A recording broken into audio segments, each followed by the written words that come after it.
Right, మొత్తానికి municipal ఎన్నికల counting నడుస్తోంది. కాంగ్రెస్ పార్టీ తన హవా కొనసాగుతోంది. అధికార కాంగ్రెస్ పార్టీ ఇప్పటికే 90 స్థానాల వరకు పాగా వేస్తుంది, స్పష్టంగా కనిపిస్తోంది. సో కాంగ్రెస్ వర్సెస్ బీఆర్ఎస్ లాగా ఈ పోటీ మారిపోయింది తెలుస్తోంది. ఇప్పటికే అధికారికంగా మున్సిపల్ ఎన్నికల్లో 116 మున్సిపాలిటీల్లో 69 మున్సిపాలిటీలకు సంబంధించి ఎన్నికల కమిషన్ తీర్పునిచ్చేసింది, డిక్లేర్ చేసిన ఫలితాలను. 55 స్థానాల్లో కాంగ్రెస్ పార్టీ ఉంటే మున్సిపాలిటీల్లో బీఆర్ఎస్ పార్టీ 13 స్థానాల్లో ఆధిపత్యం చూపిస్తోంది. సో భారతీయ జనతా పార్టీ ఇంకా అధికారికంగా ఖాతా అయితే తెరలేదు, బట్ నిజామాబాద్ అండ్ కరీంనగర్లో మాత్రం కనిపిస్తోంది. కమింగ్ టు ఖమ్మం జిల్లా విషయానికి వస్తే, ఖమ్మం జిల్లాలో 5 మున్సిపాలిటీలను కాంగ్రెస్ పార్టీ కైవసం చేసుకుంది. Kallur, Madhira clean sweep, Edulapuram Congress party, Wyra, సత్తుపల్లిలో కాంగ్రెస్ పార్టీ ఇప్పటికీ అక్కడ కౌంటింగ్ అయిపోయింది. అక్కడ కాంగ్రెస్ పార్టీ మున్సిపాలిటీలను గెలుచుకుంది. అటు మెదక్ జిల్లాకు సంబంధించినటువంటి అప్డేట్స్ కూడా వస్తున్నాయి. ఉమ్మడి మెదక్ జిల్లాలో మొత్తం 19 మున్సిపాలిటీలు ఉంటే బీఆర్ఎస్ పార్టీ 5 మున్సిపాలిటీల్లో ఇందాక మనం మాట్లాడుకున్నట్టు తూప్రాన్, గడ్డపోతారం, దుబ్బాక, చేర్యాల, గుమ్మడిదలలో బీఆర్ఎస్ పార్టీ మున్సిపాలిటీలను సాధించింది. సంగారెడ్డి, సదాశివపేట, ఆందోళ్, జోగిపేట్, నారాయణ్ ఖేడ్, రామాయంపేట్, హుస్నాబాద్లో కాంగ్రెస్ పార్టీ ఆ మున్సిపాలిటీలను గెలుచుకుంది. ఇక్కడ కూడా హంగ్ వచ్చింది. దట్టు జహీరాబాద్, ఇస్నాపూర్, కోహీర్, ఇంద్రేశం, జిన్నార్, మెదక్ అండ్ నర్సాపూర్లో హంగ్ ఏర్పడ్డది. పూర్తి స్థాయి ఫలితం ఇంకా గజ్వేల్ నుంచి కూడా రావాల్సినటువంటి పరిస్థితి కనిపిస్తోంది.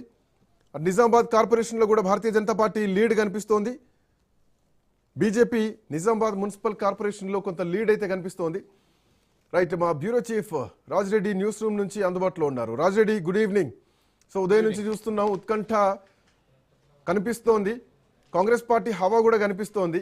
సో ట్రయాంగిల్ ఉంటుంది అనుకున్నాం వాస్తవానికి రాజ్రెడ్డి, బట్ ఇక్కడ భారతీయ జనతా పార్టీ పెద్దగా ఏం ప్రభావం చూపించలేదు. ఎక్కడ బీజేపీ వెనకబడ్డది, కాంగ్రెస్ పార్టీ వ్యూహాలు ఎక్కడ సక్సెస్ అయినాయి అనుకోవాలా? ఈ హవా ఎట్లా చూడాలి? అంటే వార్డుల విషయానికి వచ్చే వరకు వార్డులలో కాస్త బీజేపీ గతంతో పోలిస్తే ఈసారి ఓట్లను ఎక్కువ సాధించింది, వార్డులను ఎక్కువగా సంపాదించుకుందని చెప్పుకోవచ్చు. గతంతో పోలిస్తే ఇప్పుడు ఘనంగానే ఉంది బీజేపీ. కానీ వాళ్ళు ఏదైతే అంచనా వేసుకున్నారో, మేము 5 కానీ 10 కానీ 15 కానీ మున్సిపాలిటీలు గెలుస్తామని మొదటి నుంచి బీజేపీ అంచనాలు వేసుకుంది. కానీ ఒకటే, అది కూడా నారాయణపేటలో అతిపెద్ద పార్టీగా అవతరించింది, ఎక్కువ వార్డులు వచ్చినాయి. మరి అదొకటే మున్సిపాలిటీ ఇప్పటి వరకు బీజేపీ ఖాతాలో ఉంది, కానీ మిగతా వాటిలో బీజేపీ అంతగా ప్రభావం చూపలేదని చెప్పుకోవచ్చు.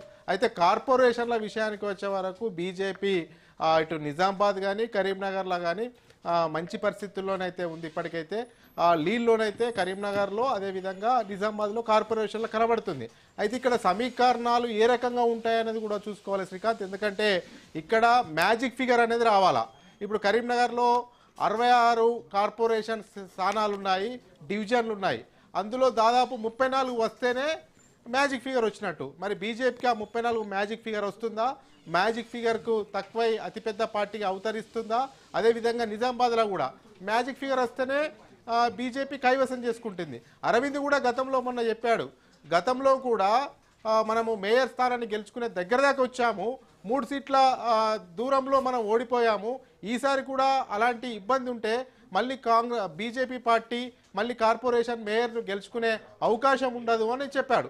ఈ యొక్క నేపథ్యంలో మరి ఏ రకంగా ఈ ఓట్లు పోలరైజ్ అయ్యాయి అనేది కూడా చూడాలి. ఎందుకంటే వార్డుల వైజ్గా ఇప్పుడే కౌంటింగ్ స్టార్ట్ అవుతుంది, కౌంటింగ్లో కొంచెం లీడ్ అనేది కనబడుతుంది తప్ప మరి మ్యాజిక్ ఫిగర్ చేరుకుందా చూడాలి. ఎందుకంటే అక్కడ మైనార్టీల పాపులేషన్ ఎక్కువగా ఉంటుంది. ఈ నిజామాబాద్ అయితేనేమి, కరీంనగర్ అయితేనేమి, ఇక్కడ మైనార్టీ పాపులేషన్ ఎక్కువగా ఉంటుంది. కాబట్టి మరి ఈ మిగతా వర్గం ఉన్న వాళ్ళంతా కూడా ఇటు బీజేపీకి వేస్తారా, లేకపోతే స్ప్లిట్ అయ్యి అటు మ్యాజిక్ ఫిగర్ రాకుండా అవుతుంది. ఒకవేళ మ్యాజిక్ ఫిగర్ రాకపోతే కూడా అటు కాంగ్రెస్, ఎంఐఎం కలిసే అవకాశం ఉంటుంది. లేకపోతే ఇప్పుడు మ్యాజిక్ ఫిగర్ రాకపోతే కూడా ఇటు బీఆర్ఎస్, బీజేపీ కలిసే అవకాశాలు ఉంటాయి. ఏదైనా కానీ ఈ మేయర్ స్థానం పైన మాత్రము ఈ 2 ఏవైతే ఉన్నాయో కరీంనగర్, నిజామాబాద్ బీజేపీ అత్యంత ప్రతిష్టాత్మకంగా తీసుకుంది. ఓవైపు ధరంపురి అరవింద్ నిజామాబాద్లో ఖచ్చితంగా మేయర్ సీటు దక్కించుకుంటామని పెద్ద ఎత్తున ప్రచారం చేశాడు, పెద్ద ఎత్తున తిరిగాడు. అదేవిధంగా బండి సంజయ్ కూడా పెద్ద ఎత్తున కరీంనగర్లో ఇంటింటికి తిరిగాడు. ఖచ్చితంగా కరీంనగర్ కార్పొరేషన్ మేయర్ స్థానాన్ని బీజేపీ దక్కించుకుంటుందనేది కూడా బండి సంజయ్ చెప్పారు. మరి ఈ రెండు కార్పొరేషన్ మేయర్లు బీజేపీకి వస్తాయా రావా అనేది కూడా ఒక ఆసక్తికరమైనటువంటి పరిణామం అయితే ఉంది. ఈవినింగ్ వరకు ఒక క్లారిటీ వచ్చే అవకాశం ఉంది. ఒకవేళ అందొస్తే ఇక్కడ కూడా మరి బీఆర్ఎస్ బీజేపీ కలిస్తేనే అక్కడ మేయర్ పీఠను దక్కించుకోవచ్చు. లేని పక్షంలో ఇటు కాంగ్రెస్ ఎంఐఎం ఇవి రెండు కలిస్తేనే అటు మేయర్ పీఠను దక్కించుకోవచ్చు. ఈ రెండు కార్పొరేషన్ల పైన కూడా ప్రత్యేక వ్యూహంతో కాంగ్రెస్ ఉంటుంది. ఎందుకు ఉంటుంది అంటే ఒకవేళ మ్యాజిక్ ఫిగర్ రాకపోతే ఈ రెండు స్థానాలను కూడా కాంగ్రెస్ ఖాతాలో వేసుకునే విధంగా ప్రణాళిక స్కెచ్ అయితే ఖచ్చితంగా అధికారంలో ఉన్నటువంటి కాంగ్రెస్ పార్టీ అయితే వ్యూహరచన చేసే అవకాశాలు కనబడుతున్నాయి. అందులో భాగంగానే ఇప్పుడు తెలంగాణలో కూడా ఇప్పటి వరకు కాంగ్రెస్ చూసుకుంటే 90 గెలిచింది మున్సిపాలిటీస్. అదేవిధంగా బీఆర్ఎస్ చూసుకుంటే 12 గెలిచింది. మళ్ళీ చాలా మున్సిపాలిటీలో దాదాపు 15-16 మున్సిపాలిటీల్లో అంగ్ సిచ్యువేషన్ ఉంది. ఈ అంగ్ సిచ్యువేషన్లో ఉన్న వాటిలో ఇక్కడ ఇండిపెండెంట్లు కూడా కీలకంగా ఉన్నారు. కొన్నిట్లో ఈ సింహం గుర్తు పైన గెలిచిన వాళ్ళు ఉన్నారు. సింహం గుర్తు అంటే ఫార్వర్డ్ బ్లాక్ సింబల్ నుంచి గెలిచిన వాళ్ళు ఉన్నారు. వాళ్ళు కూడా కీలకంగా పోతున్నారు. మరి ఇక్కడ పరిణామాలు చూసుకుంటే రెండు పార్టీలు ఒకటి కావాలి. అటు బీఆర్ఎస్ బీజేపీ ఒకటైతే కొన్ని చైర్మన్లను ఏదో బీఆర్ఎస్కు కైవసం చేసుకునే అవకాశం ఉంటుంది. లేని పక్షంలో కాంగ్రెస్ ఇతర పార్టీలన్నా చేర్చుకొని కైవసం చేసుకోవాలి. కాంగ్రెస్కు ఎట్లాగూ ఎక్స్ఎఫ్సిఓ మెంబర్స్ ఉన్నారు కాబట్టి వాళ్ళు కాంగ్రెస్ అధికారంలో రాష్ట్రంలో ఉంది కాబట్టి ఈ అంగ్ మున్సిపాలిటీల పైన కూడా కాంగ్రెస్ స్పెషల్ ఫోకస్ చేసే అవకాశం ఉంటుంది. ఎందుకు అంటే కాంగ్రెస్ ఇప్పటికే 90 మున్సిపాలిటీలో విజయం సాధించింది. తర్వాత ఇంకో 10-12 మున్సిపాలిటీలో విజయం సాధిస్తే సెంచరీ కొట్టామనేది కూడా వాళ్ళకి భరోసా ఉంటుంది. సెంచరీ అనేది కూడా ఘనంగా చెప్పుకోవచ్చు.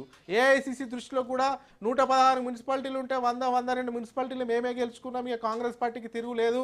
రోజు రోజుకు కాంగ్రెస్ పార్టీ తెలంగాణలో బలోపేతం అవుతుంది. మొన్న సార్వత్రిక ఎన్నికల కానుండి మొదలు పెడుతుంటే ఏ ఎన్నికలు వచ్చినా by election Jubilee Hills by election వచ్చిన కాంగ్రెసే గెలిచింది. సర్పంచ్ ఎలక్షన్స్ వచ్చిన కాంగ్రెసే గెలుచుకుంటామేంది.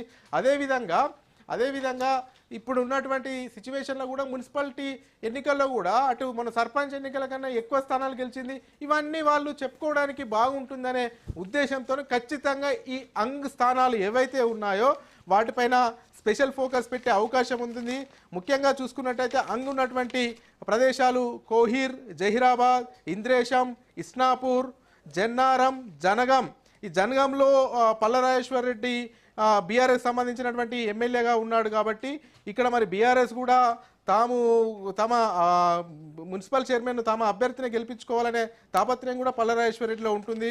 వర్ధనపేట, కే సముద్రం, మహబూబాబాద్, జమ్మికుంట, వేములవాడ ఇప్పటికే పెద్ద ఎత్తున డెవలప్మెంట్ యాక్టివిటీస్ చేస్తున్నాము. టెంపుల్ను మేమే డెవలప్ చేస్తున్నాం అనేది కూడా కాంగ్రెస్ పెద్ద ఎత్తున నిధులు కూడా కేటాయించింది. అక్కడ ఉన్నటువంటి రాజరాజేశ్వర టెంపుల్ను కూడా భీమన టెంపుల్కు షిఫ్ట్ చేసింది. పెద్ద ఎత్తున రోడ్లను కూడా ఎక్స్టెన్షన్ చేస్తున్నాం. ఇవన్నీ చెప్పినా కానీ అక్కడ కాంగ్రెస్కి అయితే ఫుల్ ఫ్లెడ్జ్డ్గా మెజార్టీ ఇచ్చినటువంటి దాఖలాలు కనబడలేదు శ్రీకాంత్. అందులో భాగంగానే అంగ వచ్చింది. ఇక్కడ కూడా కీలకం కాబోతున్నది. మరి ఏం జరగబోతుంది అనేది చూడాలి. ఖానాపూర్, ఆసిఫాబాద్, కాగజ్ నగర్, బెల్లంపల్లి, కేతన్పల్లి, మొహినాబాద్, అలియాబాద్, ఎల్లంపేట్, బోధన్, మెదక్, నర్సాపూర్, ఈ గద్వాల, అమరచింత ఇవన్నీ కూడా ఇప్పటి వరకు అంగు ఉన్నటువంటి స్థానాలు. ఈ అంగు ఉన్నటువంటి స్థానాలపైన ఖచ్చితంగా కాంగ్రెస్ నజర్ పెడుతుంది. దృష్టి పెట్టే అవకాశాలు అయితే ఖచ్చితంగా కనబడుతున్నాయి. ఎందుకంటే ఇప్పటికి 90 దాటినాయి. ఈ 90 తర్వాత ఈ 10-12 ఈ అంగు ఉన్నటువంటి వాటిని స్వాధీనం చేసుకుంటే ఇళ్ళకు ఉన్నటువంటి వాటిని దక్కించుకుంటే 100 దాటుతాయని ఖచ్చితంగా కాంగ్రెస్ అయితే ప్రణాళిక చేసే అవకాశం ఉంటుంది. ఇకపోతే మున్సిపల్ కార్పొరేషన్లో కూడా కాంగ్రెస్ హవా వీస్తుంది అని చెప్పుకోవచ్చు. ఒకవైపు కొత్తగూడెంలో అయితే ఆసక్తికరమైనటువంటి తీర్పు వచ్చింది. కొత్తగూడెంలో మున్సిపల్ కార్పొరేషన్లో సిపిఐ అయితే హవా కొనసాగుతుంది. ఎందుకంటే ఆ బెల్ట్ అంతా కూడా కమ్యూనిస్టుల కంచుకోట, కమ్యూనిస్టులకు బలం ఉంటుంది. అక్కడ కూనంనేని సాంబశివరావు కూడా ఎమ్మెల్యేగా ఉన్నాడు కాబట్టి ఇవన్నీ కూడా సిపిఐకి కలిసి వచ్చినటువంటి అంశాలని చెప్పుకోవచ్చు. అక్కడ సిపిఐ అయితే దూకుడుగా వెళుతుంది. దాదాపు అతిపెద్ద పార్టీగా సిపిఐ ఉంది. ఆ తర్వాత కాంగ్రెస్ ఉంది. ఖచ్చితంగా ఇప్పుడు కాంగ్రెస్ సిపిఐకి మద్దతు ఇస్తుంది కాబట్టి ఖచ్చితంగా సిపిఐ అక్కడ మేయర్ పీఠను దక్కించుకుంటుంది. ఆ డిప్యూటీ మేయర్ అయితే కాంగ్రెస్ అవుతుంది.